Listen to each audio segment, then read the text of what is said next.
અને મંદિર મહેકી ઉઠે છે. બાળ મિત્રો, તમને ખબર છે કે તમે પેન્સિલ, રબર અને નોટબુકનો ઉપયોગ કરો છો તે શેમાંથી બને છે? તે મારા લાકડામાંથી બને છે. અરે અરે અરે, આ હું શું થઈ રહ્યો છું?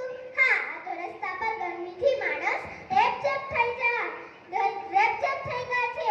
આવો આવો, હું તમને બોલાવી રહ્યો છું. તમે ક્યાં ફાફા મારો છો? હું તમને બોલાવી રહ્યો છું. તમે મારા શીતળ છાયડાની નીચે આરામ કરો. હું તમને ઠંડો પવન આપીશ. તમે ખુશ થઈ જશો. હું ખુશ છું કે તમે મારા છાયડાની નીચે આરામ કરવા બેઠા. બાળ મિત્રો, તો જોઈને હું તમને કેટલો મહત્વનો છું. તો તમે મને ખાતર અને પાણી આપીને મારો ઉછેર કરશો ને? બોલો બાળ મિત્રો, કરશો કે નહીં? ઉઠો વૃક્ષ મિત્રો, ઉઠો. હવે આપણે ખૂબ જ સૂઈ લીધું છે, ખૂબ જ આરામ કરી લીધું છે.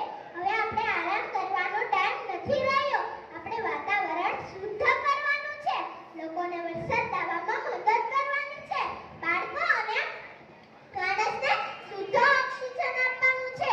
ગાડીના ધુમાડાથી નાના નાના બાળકો અને માણસને બચાવવાના છે. અરે અરે અરે, આ ભાઈ કેમ મને જોઈ રહ્યો છે? હું તો ખૂબ જ ડરી રહી છું.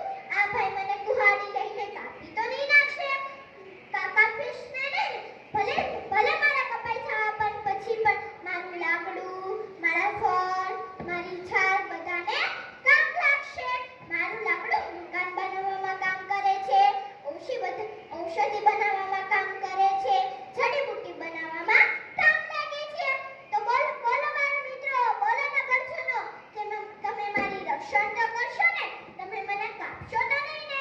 તમે ઘરે જઈને એક વૃક્ષ વાવશો ને? અને ખાતર અને પાણી આપીને તેનો ઉછેર કરશો ને? તમે પર્યાવરણને બચાવશો ને? બોલો બાળ મિત્રો, બોલો ન કરશો નો? કરશો ને? થેન્ક યુ, તમે બોલવાનો મોકો આપ્યો. તમે બચાવજો હો ને? જોરદાર તાળીઓથી વધાવી લઈએ.